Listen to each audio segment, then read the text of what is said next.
Caesar on the cross. Been a long time since I've seen the kind of work you've laid down today. A damn long time. And the screams of those Legion bastards as they kick dirt running east like a choir of angels to my ears. Speaking of, that crazy light show over the fort? What the fuck was that? Some kind of thumb of God you called down? Amazing. Fucking amazing. Could use 100 of you. Just scatter you over the east like jacks. Give those plum fucks the what for.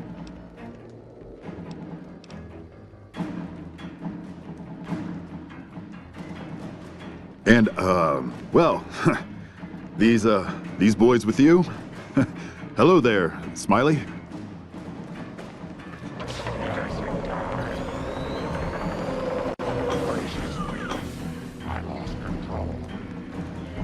Guess it ain't no secret how you, I say, can you ask them to put their weapons down?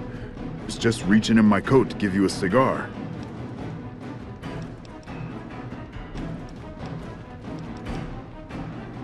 Figured as much. Come on, you sons of bitches, we're ready. Oh.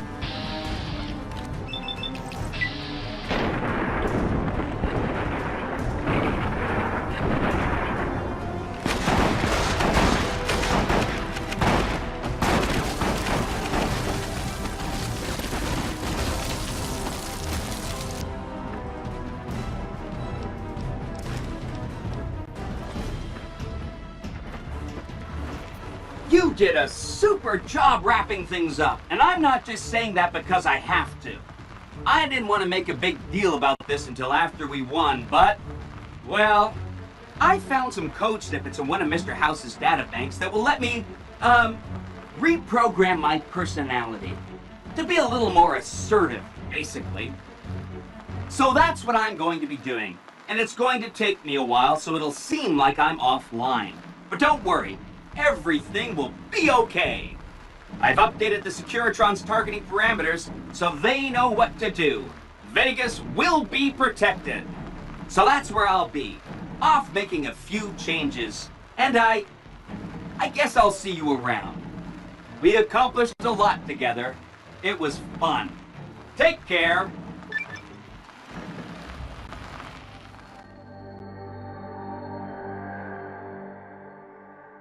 And so the courier who had cheated death in the cemetery outside Goodsprings cheated death once again, and the Mojave Wasteland was forever changed. The courier, with the aid of Yes Man, drove both the Legion and the NCR from Hoover Dam, securing New Vegas's independence from both factions. With Mr. House out of the picture, part of the Securitron army was diverted to the Strip to keep order. Any chaos on the streets was ended quickly. Chaos became uncertainty, then acceptance with minimal loss of life. New Vegas assumed its position as an independent power in the Mojave.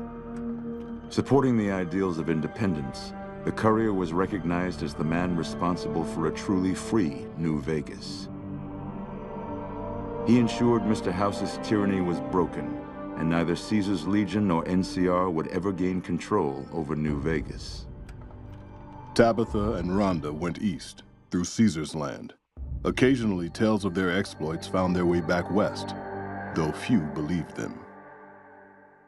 Eventually, the stories concerning the duo were collected and published, and proved to be quite popular with children.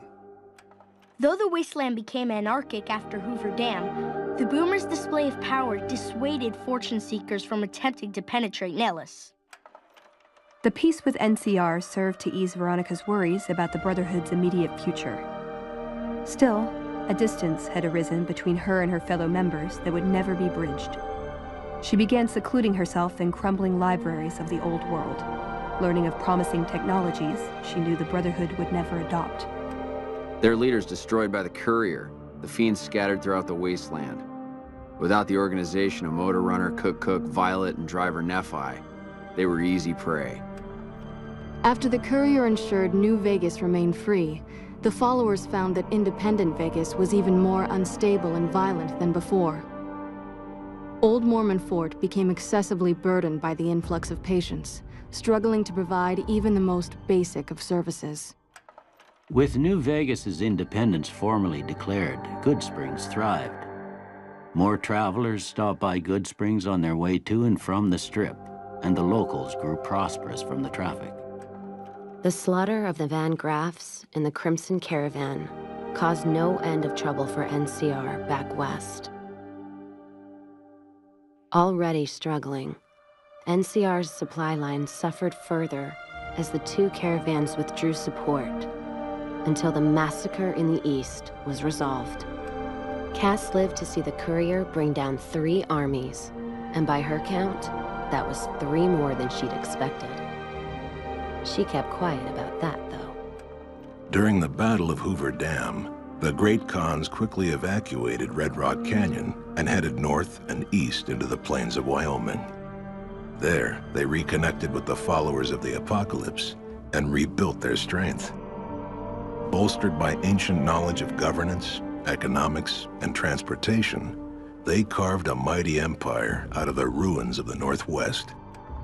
It took more time than anticipated for a cure for the Nightkin schizophrenia to be found, but in the end, it was beneficial to Jacobstown.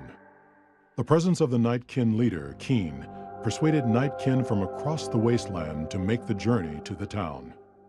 Jacobstown prospered, becoming known as a fair, if somewhat intimidating, place for a trader to do business.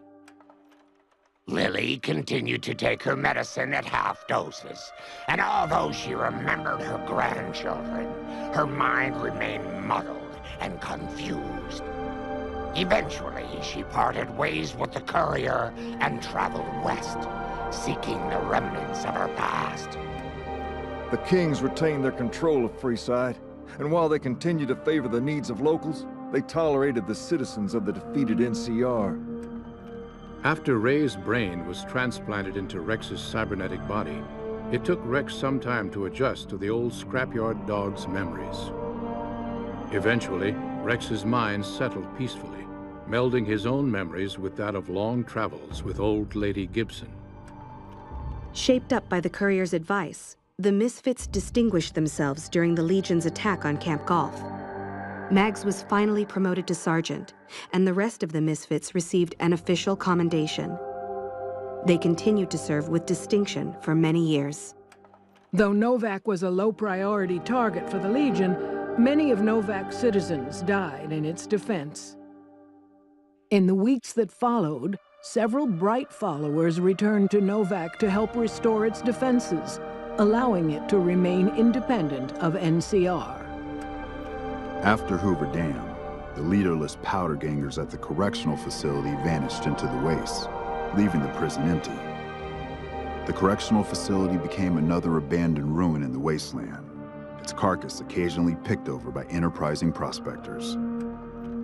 Armed with a wide array of improvised explosives and stolen weapons, the Vault 19 powder gang tormented the Mojave Wasteland for years. Citizens of the NCR were favorite targets, and they always suffered the worst fates. Prim Slim proves to be an able-minded, if not able-bodied, sheriff for Prim. And due to his slow speed, some crooks get away without a scratch. But Prim continues to prosper under his watchful, robotic eye.